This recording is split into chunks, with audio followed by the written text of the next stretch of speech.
नमस्कार दोस्तों, हम पढ़ रहे थे राजस्थान के संदर्भ में 1857 की क्रांति। और राजस्थान के संदर्भ में 1857 क्रांति की एक क्लास हो गई। जैसा कि आपको विदित है कि 1857 क्रांति को कई पार्ट में बांटकर हम लोग पढ़ रहे थे। तो पहला पार्ट था पृष्ठभूमि, जिसको हमने बखूबी समझा। दूसरा पार्ट था कि 1857 की क्रांति के कारण, तो वो हमने समझा। 8 कारण थे, आपको समझा दिया। तीसरा पॉइंट 1857 क्रांति का कि राजस्थान की पूर्व स्थिति।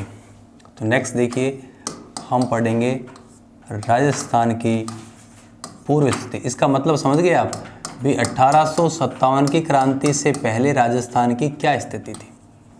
इस संदर्भ में 3 संधियां मैं आपको बताना चाहूँगा, तीनों इंपॉर्टेंट है। देखिए कौन कौन सी। पहली संधि की यदि हम बात करें, 3 संधियों की हम लोग चर्चा करेंगे। पहली जो संधि है वो संधि है, वैसे थोड़ा थोड़ा तो अपन ने देखा था। पहली संधि है वो है वेलेजली की। ये वेलेजली की कौन सी संधि है? सहायक संधि प्रथा। वेलेजली की सहायक संधि प्रथा है, ये आप लोगों को याद रखनी है। ये वो 1798 में इंप्लीमेंट करता है। तो याद रखिए, भारत के अंदर सबसे पहले तो इस संधि को हैदराबाद का निजाम स्वीकार करता है। ठीक है, ध्यान से सुनना। निजाम कहाँ का? हैदराबाद। हैदराबाद के जो शासक थे उनकी उपाधि थी निजाम। तो याद रखिए, सबसे पहले भारत में सबसे पहले इसको स्वीकार करता है 1798 में निजाम। क्लियर है? यदि हम बात करें राजस्थान की, तो राजस्थान में इसे सबसे पहले स्वीकार करता है रणजीत सिंह भरतपुर का। रणजीत सिंह, और रणजीत सिंह कहाँ के हैं? याद रखना, भरतपुर के हैं। बात है 3 और 4 की। ठीक है, ये संधि इतनी ज़्यादा नहीं इम्प्लीमेंट हो पाई थी और एक नया वर्जन आ गया था, और वो दूसरी संधि थी हेस्टिंग्स की, आश्रित पार्थक्य की या अधीनस्थ सहयोग संधि। तो मैं लिखता हूँ नेक्स्ट संधि किसकी है? हेस्टिंग्स।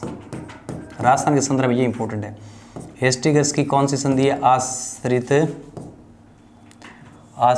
पार्थक्य। कौन सी संधि है? आश्रित पार्थक्य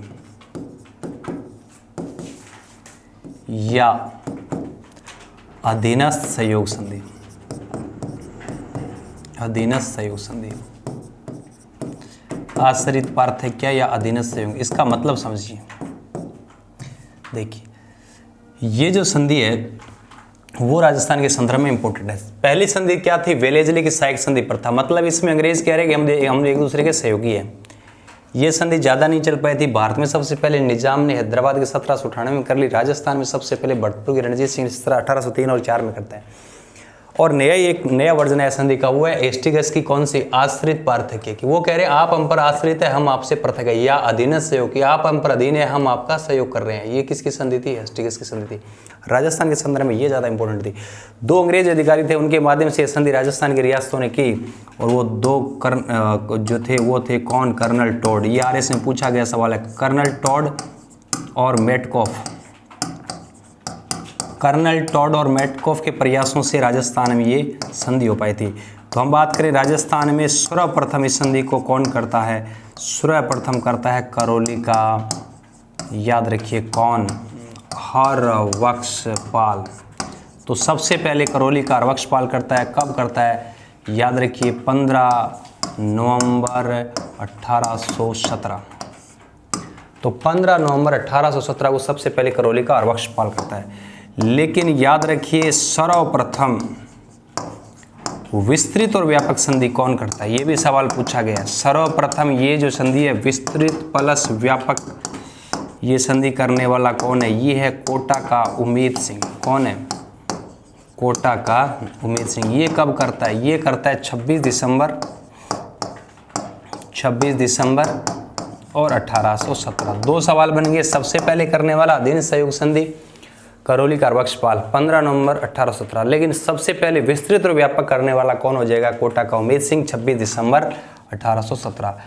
अब आपसे पूछ ले कि शेष रियासतें, तो शेष रियासतों ने ये संधि अपना ली थी। कब? शेष रियासतों ने लगभग 1818 में इस संधि को स्वीकार कर लिया था। और आपसे पूछ ले कि अंतिम रियासत, तो तो सबसे अंत में कौन करते हैं? सबसे अंत में सिरोही के करते हैं शिव सिंह। तो सबसे अंत में कौन करा? शिव सिंह। शिव सिंह का है सिरोही का है। ये कब करते हैं? ये करते हैं 1823। कैसे याद रखना है? सिरोही सी सी सी, तो अंत में शिव सिंह सी, सिरोही सी और 1823। ये बात आप लोगों को याद रखना है। क्लियर है? तीसरी जो संधि थी वो बहुत इंपॉर्टेंट है, वो है डलहौजी की। वो संधि किसकी है? वो संधि है डलहौजी की। याद रखना किसकी है? वो है डलहौजी की। डलहौजी की जो संधि है वो याद रख लिए। इसका कौन सा सिद्धांत है? व्यापगत सिद्धांत। डलहौजी का कौन सा सिद्धांत हो जाएगा? व्यापगत सिद्धांत, या इसे कहते हैं डॉक्ट्रिन ऑफ लैप्स, या इसे कहते हैं गोद निषेध प्रथा। गोद निषेध प्रथा, या इसको बोलते हैं राज्य हड़प नीति। तो ये कई नाम आपको याद रखना है। डलहौजी की कौन सी नीति? डॉक्ट्रिन ऑफ लैप्स, व्यक्तिगत सिद्धांत, राज्य हड़प नीति, गोद निषेध प्रथा। कहते हैं कि डलहौजी ने ईस्ट इंडिया कंपनी साम्राज्य का सर्वाधिक विस्तार किया था। तो मैं लिख दूं, इसने क्या किया? सर्वाधिक विस्तार। राजस्थान में ईस्ट इंडिया कंपनी का EIC का सर्वाधिक विस्तार हुआ था इस संधि के द्वारा। लेकिन याद रखिए राजस्थान में यहाँ से जो सवाल बनता है वो ज़्यादा इंपॉर्टेंट है। डलहौजी ने करौली को मिलाने का असफल प्रयास किया। करौली का प्रपोजल बनाकर ईस्ट इंडिया कंपनी साम्राज्य में मिलाना का प्रपोजल डलहौजी ने बना के भेज दिया, लेकिन COD कोर्ट ऑफ डायरेक्टर्स की परमिशन नहीं मिली, जिस वजह से करौली का विलय नहीं हुआ। तो मैं लिख देता हूँ, इन्होंने करौली को मिलाने का असफल प्रयास किया था। करौली को मिलाने का डलहौजी ने क्या किया था? असफल प्रयास, क्योंकि COD ने मान्यता नहीं दी। तो करौली को मिलाने का असफल प्रयास करता है डलहौजी व्यक्तिगत सिद्धांत के तहत। ये था पूर्व स्थिति राजस्थान के। तो आप एक तरीके से समझ सकते हैं राजस्थान के संदर्भ में बीच वाली ये वाली जो संधि है वो ज़्यादा इंपॉर्टेंट है। कर्नल टॉड और मेटकॉप के प्रयासों से राजस्थान में हुई। तो अब देखते हैं, क्योंकि राजस्थान की रियासतों पर पूरा शिकंजा इसने कस लिया, तो नेक्स्ट पॉइंट पर हम चर्चा करेंगे कि ये जब पृष्ठभूमि मैंने देखा, कारण देखे, अब हमने देख लिया कि ये जो है पूर्व स्थिति राजस्थान की कैसी थी। तो अंग्रेज लोग संधि करके अब राजस्थान में अपना मुख्यालय वगैरह बनाएंगे और क्या करेंगे, और अपना सैनिक छावनी बनाएंगे, पॉलिटिकल एजेंट रखेंगे। तो नेक्स्ट देखते हैं कि किस तरीके से होता है। तो नेक्स्ट देखिए, तीसरा पॉइंट है वो था PA का मतलब समझ गए? Political agent. Political agent. अब थोड़ा समझिए मामला क्या था। आपको याद होगा इंग्लैंड का PM पामस्टन था। मैं पूरी जो है पदानुक्रम बता देता हूँ, याद रह जाएगा। देखो कैसे, हम इंग्लैंड के अधीन हैं। तो जैसे इंग्लैंड का PM आपको बता रखा है कौन है? पामस्टन। इंग्लैंड की महारानी कौन है? महारानी विक्टोरिया। पूरा अपन पदानुक्रम पढ़ लेंगे। अब सुनिए, भारत में इंग्लैंड की कंपनी कौन? EIC। तो EIC का भारत का जो मैन था वो था GG, मतलब गवर्नर जनरल। और उस समय कौन था? उस समय था कैनिंग। 1857 की क्रांति के समय। ध्यान से सुनना, भारत अलग अलग प्रांतों में, जैसे हमारा प्रांत हो गया जैसे राजपूताना, तो मैं लिख दूं राजपूताना। राजपूताना भारत के अंडर में आ रहा है, तो AGG का अधिकारी है वो भारत में क्या हो जाएगा? JG का क्या हो जाएगा? AGG, मतलब इसका हो जाएगा agent to the governor general. Agent to the GG मतलब गवर्नर जनरल। और क्या करें ना, agent to the governor general. आप ये समझिए, agent to the governor general मतलब भारत का मेन GG है, गवर्नर जनरल। और भारत में अलग अलग रियासतें हैं, राजपूतानों में प्रांत है, तो प्रांत राजपूताना में कौन? GG का एजेंट मतलब AGG। तो अब इस AGG की बात कर लेते हैं। देखिए हुआ क्या था, ये राजस्थान है।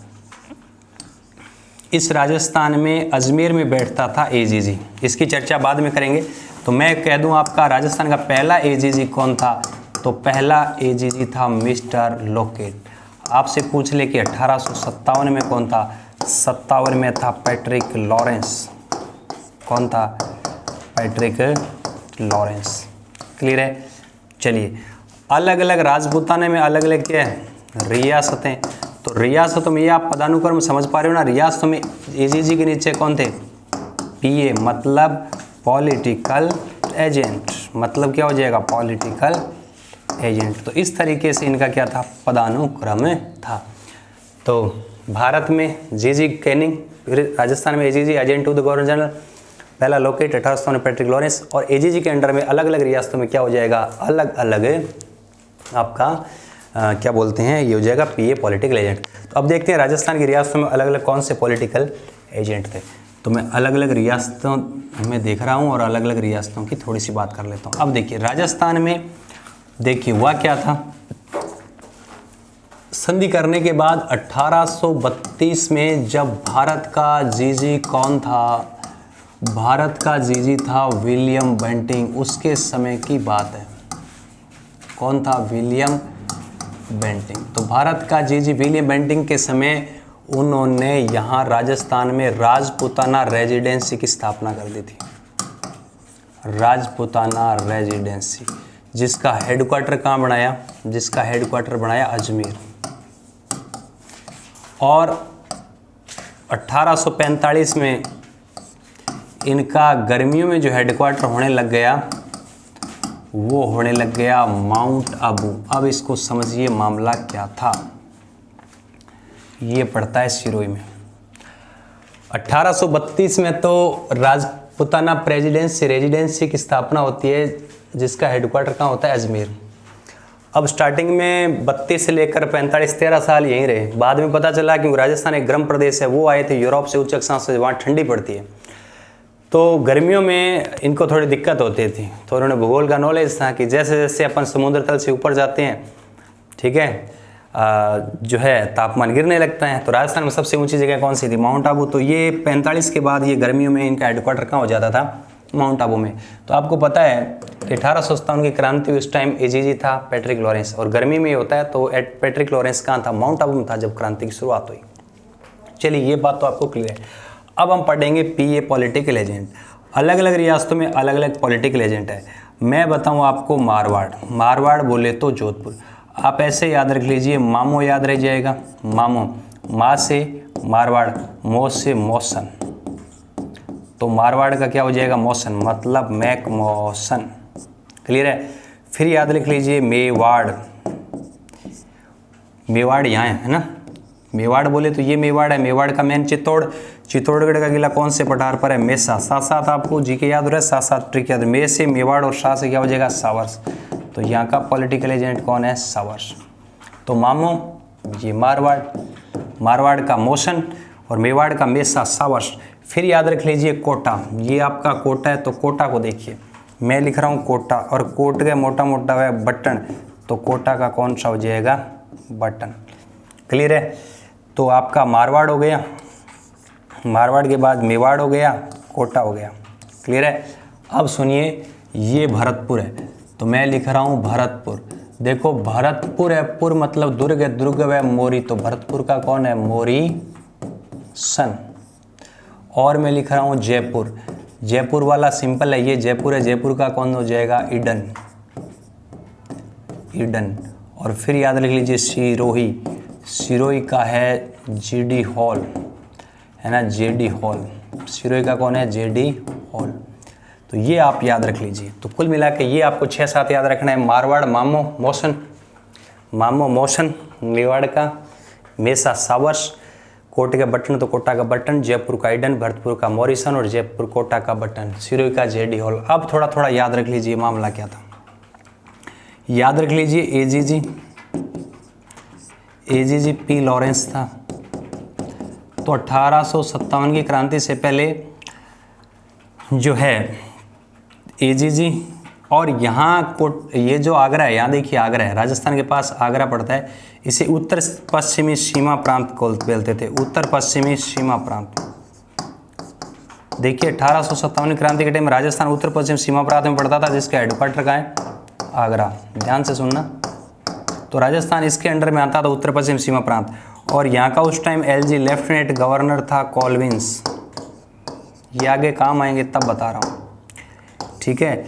राजस्थान उत्तर पश्चिम सीमा प्रांत के अंतर्गत आता था और यहाँ का जो हेडक्वार्टर है वो आगरा में पड़ता था। और आगरा में यहाँ का जो था मेन अधिकारी, उसका नाम था एलजी, मतलब लेफ्टिनेंट गवर्नर, और वो कौन था उस टाइम? कॉल्विंस। तो ये तमाम बातें आप लोगों को याद रखनी है। तो हमने पॉलिटिकल एजेंट पढ़ लिया, ऊपर से लेकर नीचे तक पूरा इनका पदानुक्रम अधिकारियों को देख लिया। अब हम बात करेंगे नेक्स्ट सैनिक छावनियों की। तो नेक्स्ट 1857 की क्रांति का पॉइंट हो जाएगा आपका सैनिक छावनियाँ।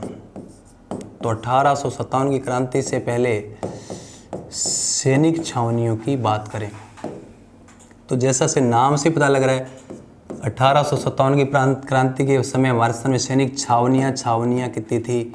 6 छावनियाँ कितनी थी? 6। कौन कौन सी थी इसके लिए ट्रिक याद रखो। नानी एब देखे, कितने अक्षर है? 6 है ना। ना नी ए बे देखे, तो 6 अक्षर से 6 सैनिक छावनी हो जाएगी। मैं लिख रहा हूँ, कॉलम बना रहा हूँ, पहले लिख रहा हूँ छावनी का नाम, याद रख लीजिए छावनी। क्लियर है? ये छावनी का नाम। फिर लिख रहा हूँ इसकी अवस्थिति, ये कहाँ है उस टाइम और वर्तमान में भी, और यहाँ पर तैनात टुकड़ी भी मैं आपको बताऊंगा, ठीक है। क्लियर कर लेना। 3 कॉलम है, सुमेलित करने वाले सवाल आ सकते हैं। तो मैं यहाँ साथ साथ मानचित्र भी बना रहा हूँ। सबसे पहले यहाँ देखिए, ना से क्या हो जाएगा? पहली सैनिक छावनी है नसीराबाद। तो नए से नसीराबाद कहाँ पड़ती है? अजमेर। आज भी अजमेर में, उस टाइम भी अजमेर में। और यहाँ की जो टुकड़ी थी उसका नाम था बंगाल नेटिव इन्फेंट्री। यहाँ टुकड़ी का नाम क्या है? Bengal native infantry. याद रखना, ये अजमेर है, अजमेर में ये क्या है? नसीराबाद। तो बंगाल नेटिव इन्फेंट्री। तो पहली ना से सैनिक छावनी की संख्या 6, ना से Nasirabad, Ajmer, Bengal native infantry. Clear है? फिर नी से क्या हो जाएगा? नी से दूसरा हो जाएगा नीमच। नीमच उस टाइम में पड़ता था मेवाड़ रियासत में और वर्तमान में है एमपी में। ऐसा क्यों? आओ देखो मानचित्र में, ये उस टाइम मेवाड़ रियासत थी, यहाँ था नीमच। उस टाइम में मेवाड़ रियासत में और वर्तमान में क्या है? एमपी में। तो नीमच में याद रख लीजिए कौन सी सैनिक थी? First Bengal cavalry. टुकड़ी का नाम है फर्स्ट बंगाल कैवेलरी। फिर नानी ए से क्या हो जाएगा? तीसरी सैनिक छावनी एरिनपुरा। बहुत इजी है। एरिनपुरा उस टाइम था मारवाड़ में और वर्तमान में पड़ता है जगह पाली में। देखो ये है, तो उस टाइम तो क्या है? मारवाड़ में, वर्तमान में कौन सा जिला है? पाली। तो यहाँ कौन सी सैनिक टुकड़ी थी? जोधपुर लीजन। क्या नाम हो जाएगा? जोधपुर लीजन, जिसकी स्थापना 1935 में मानसिंह के टाइम होती है। क्लियर है? नेक्स्ट चौथी सैनिक टुकड़ी याद रख लीजिए, नानी ए बे से क्या हो जाएगा? ब्यावर आपको पता है, बी अवेर। उस टाइम भी अजमेर में और आज भी कहाँ है? अजमेर। ये ब्यावर है, तो उस टाइम अजमेर, आज भी अजमेर। यहाँ कौन सी थी? यहाँ थी मेरवाड़ा बटालियन। मेरवाड़ा क्षेत्र है, तो कौन सा बटालियन? मेरवाड़ा बटालियन। बे से ब्यावर। दे से क्या हो जाएगा? 5वां देवली। देवली उस टाइम जयपुर रियासत में आती थी, है ना। एकीकरण के टाइम भी, वर्तमान में कहाँ है? टोंक, देवली टोंक। क्लियर है? और यहाँ की जो थी वहाँ टुकड़ी, उसका नाम है कोटा कंटीजेंट्स। फिर खे से क्या हो जाएगा? छठा हो जाएगा खेरवाड़ा। और खेरवाड़ा आप याद रखना उस टाइम मेवाड़ रियासत का हिस्सा था और वर्तमान में उदयपुर जिले में, आपको पता है, एस्बेस्टोस निकाला जाता है। और यहाँ थी MBC, आपको याद आ गया? M से मेवाड़, भी से भील, C से कौर। सरदार सिंह के टाइम 1841 में गठन हुआ। तो ये हो जाएगा उदयपुर में, है ना, ये देवली। तो कितने पॉइंट लाल दिख रहे हैं आपको? पहला नसीराबाद अजमेर, नीमच ये, एरिनपुरा ये पाली मेरवाड़ में, है ना। नेक्स्ट याद रखिए एरिनपुरा ये मान लो, है ना, नानी, नसीराबाद, नीमच, एरिनपुरा। अब देवली, खेरवाड़ा, अब खे, है ना, खेरवाड़ा, देवली, ब्यावर। तो 3 और 3 कितने हो गए? 6 सैनिक टुकड़ियाँ थी, ताकि पूरे राजस्थान में जब कभी भी दिक्कत हो तो आप इसको कंट्रोल कर सकेंगे। तो ये कॉलम याद रखिए, 3 कॉलम हो सकता है सुमेलित करने वाला सवाल आपके बन जाए। तो ये था राजस्थान की क्रांति का दूसरा पार्ट, जिसमें हमने पहले पार्ट में देखो हमने 1800 की क्रांति की पृष्ठभूमि देखी, कारण देखे, 2 पॉइंट डिस्कस किए। दूसरे पार्ट में हमने 2 पॉइंट डिस्कस कर लिए। कौन से? 1800 क्रांति से पहले राजस्थान में सैन्य अधिकारी और प्रशासनिक अधिकारियों का जो पदानुक्रम है, पॉलिटिकल एजेंट, और उसके बाद हमने दूसरा पॉइंट डिस्कस किया सैनिक छावनियाँ। तो कौन कौन सी सैनिक छावनियाँ कहाँ थी? तो ये 2 पॉइंट यहाँ डिस्कस कर लिए।